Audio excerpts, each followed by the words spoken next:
Imagine a heat wave so brutal it turns your soil into cracked stone. Your prize-winning tomatoes shrink into black husks.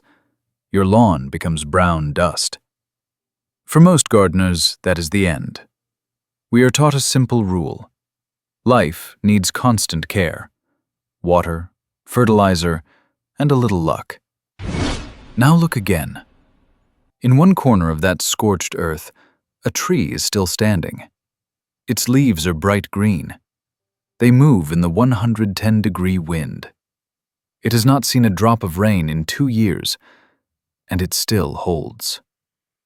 Here is the part that sounds wrong. A plant that refuses to drink can still produce a leaf with 7 times more vitamin C than an orange. A tree in a wasteland can still pack 17 times more calcium than a glass of milk. And it can hold 9 times the protein of yogurt.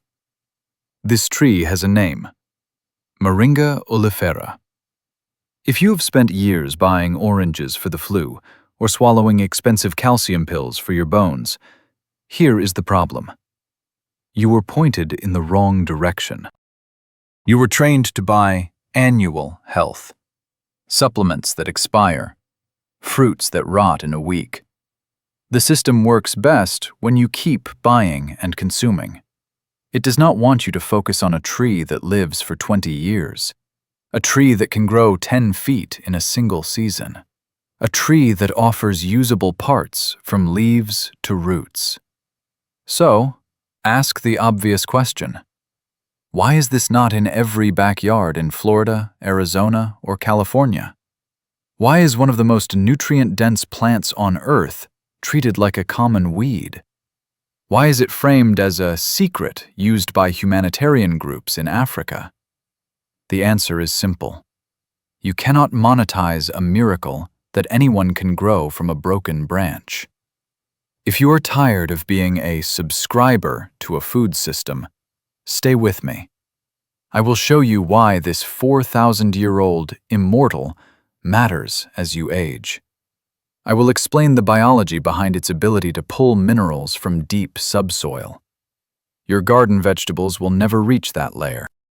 But first, I need to know who is here for independence. If you believe nature already provided what we need, comment 9. That number stands for the 9 essential amino acids this tree has, and your body cannot make them on its own. Like this video and subscribe to the Green Vaults. We are building a community that refuses to be trapped in a fragile system.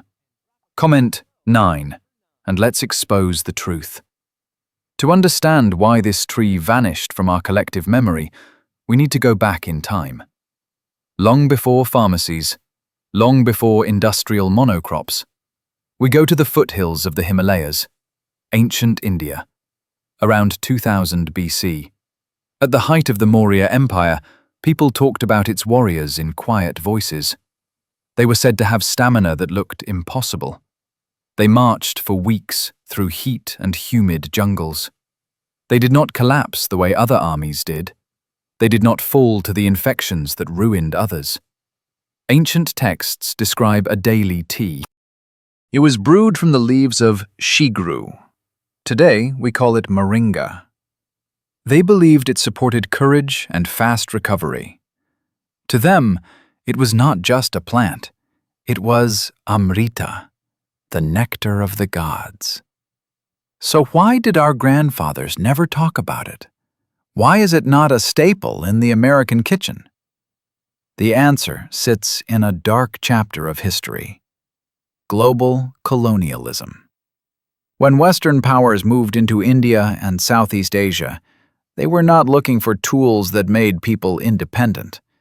They were looking for cash crops, commodities that could be dried, shipped, and sold at a huge profit. Sugar, tea, cotton, tobacco. Moringa did not fit that model. It grew too fast. It required near zero investment, and it provided so much nutrition that people did not need imported food. Control over a people begins with control over their stomach. Colonial administrations pushed moringa to the margins. They called it poor man's food, or cattle fodder. They elevated starch-heavy crops like wheat and corn. Those crops were easy to tax, easy to store in government silos. For 2 centuries, one of the most potent natural resources on Earth was pushed aside. It was reduced to a weed at the edge of society. But the plant did not disappear. It survived in the background, quiet, patient, waiting for a moment when the industrial food system would crack. That moment has arrived. And to understand how moringa pulls off its nutritional heist, we have to look where the sun does not reach. We have to look underground. Why does moringa contain nutrition that seems, frankly, impossible? Start with the roots. Most vegetables at the supermarket are shallow-rooted. Kale, spinach, lettuce. Their fibrous roots stay in the top 6 to 8 inches of soil. They depend on topsoil. And in America, topsoil has been depleted of over 50% of its mineral content in the last century. So many plants look like food, but carry less of the minerals your body expects. Moringa is built differently. It has a massive, tuberous taproot. It works like a drill. It does not stop at the topsoil. It goes down 6 feet, 10 feet, even 15 feet. It can cut through hard pan clay and limestone layers that have not been disturbed in millennia. Down there, it reaches minerals locked away for ages. Magnesium, selenium, iron, calcium. Think of it as deep core mining. But instead of coal or gold, it pulls up the building blocks of human life. That is why the numbers are so uncomfortable for the modern food industry. Protein. Dried moringa leaves are nearly 30% protein. That is comparable to steak, without the saturated fat and without the environmental cost. Calcium. It contains 17 times more calcium than milk. If you are over 60 and thinking about bone density, this is not a side vegetable. It is a serious tool. Iron. It packs 25 times more iron than spinach, the same spinach we were told made Popeye strong. Potassium. 15 times more than a banana. But there is another layer. The compounds. Moringa contains a group called isothiocyanates. They are part of the plant's own defense system. They help repel pests and disease. And when we consume them, research from Johns Hopkins University has shown they can activate a specific pathway in our cells. That pathway triggers a detox response. It helps protect DNA from oxidative stress. You will not find that in cereal. You will not find that in a processed protein shake. These compounds come from a living organism that has spent years concentrating minerals and defenses into its leaves. But here is the warning. Do not rush to buy this in a bottle. Be careful. If you are about to open a tab and search moringa powder on a major retail site, you may be walking into another trap. The $150 billion supplement industry has discovered moringa. They call it green gold. But they have a problem. Moringa's most potent compounds are sensitive, vitamin C, and those isothiocyanates.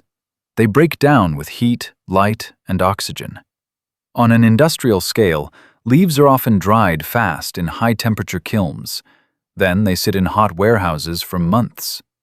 By the time that green superfood arrives, it can be little more than oxidized plant fiber. It looks right, but much of the value is gone. Companies sell the idea of moringa for $40 a bottle. They promise a miracle in a pill. They rarely emphasize that absorption drops when the plant is dead and processed. To cut costs, many powders are also bulked out. Ground stems, ground twigs, parts with far less value than the leaf. So why not sell it fresh? Because they cannot scale it. Fresh leaves have a short shelf life. They cannot be stored for a year. They cannot be controlled. They cannot be patented.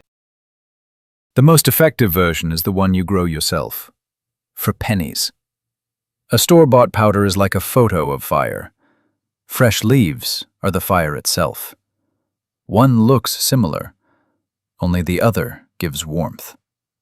Now we get to the practical question.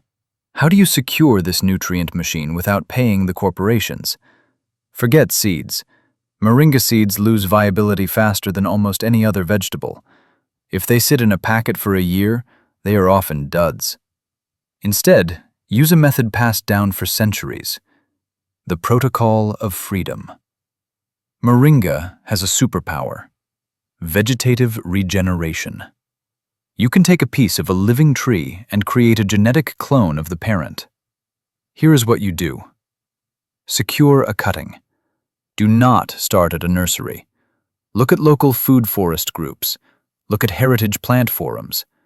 You want a hardwood cutting, about the diameter of your thumb, about 3 feet long. The scarring phase. Do not plant it right away. Let it sit in a shaded, dry place for 3 to 4 days. The cut end needs to callus. It forms a scab. That seals it against fungus. The planting. Stick the branch into a large pot or into a spot with well-draining soil. Bury it about 12 inches deep. The lesson of neglect. Most people fail here.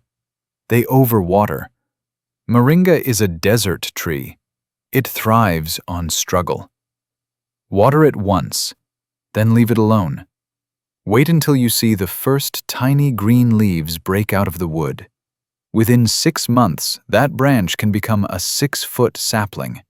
Within a year, it can become a tree. If you live in a cold climate like Ohio or Pennsylvania, do not panic. Moringa can live in a large pot on a patio. When frost hits, it drops its leaves. It goes dormant. Bring it into a garage or basement. When spring sun returns, it wakes up and grows fast again. One more rule matters. Harvest hard. If you let it grow into a 30-foot tree, the leaves are out of reach and the nutrients spread thin. So cut the top. Keep it at shoulder height. That forces lateral branching. It pushes more tender leaves. The more you harvest, the more it produces. It is a feedback loop. And then, something shifts. This is no longer just about vitamins. We live in an age of fragility. We are told one supply chain disruption means hunger. One pharmacy closure means crisis. Fear keeps people buying. Fear keeps people dependent. Planting a moringa tree is a practical move. It reduces dependency. It gives you a living source of nutrition. It restores knowledge that was pushed aside for centuries. Education is real protection. When you learn that a common weed can carry more protein than steak and more calcium than milk, marketing slogans lose their grip. You stop seeing the world as products to purchase. You start seeing it as options to grow. This tree teaches one clear lesson. Resilience comes from deep roots, not constant inputs. This knowledge was buried for centuries. Now you have it in front of you. Do not let it sit in your digital history. Find a cutting, dig a hole, and watch the shift. I am the narrator of Reclaimed Nature. Thank you for listening. Now go outside, reclaim your ground, and start your journey back to the source. The miracle is already in your hands.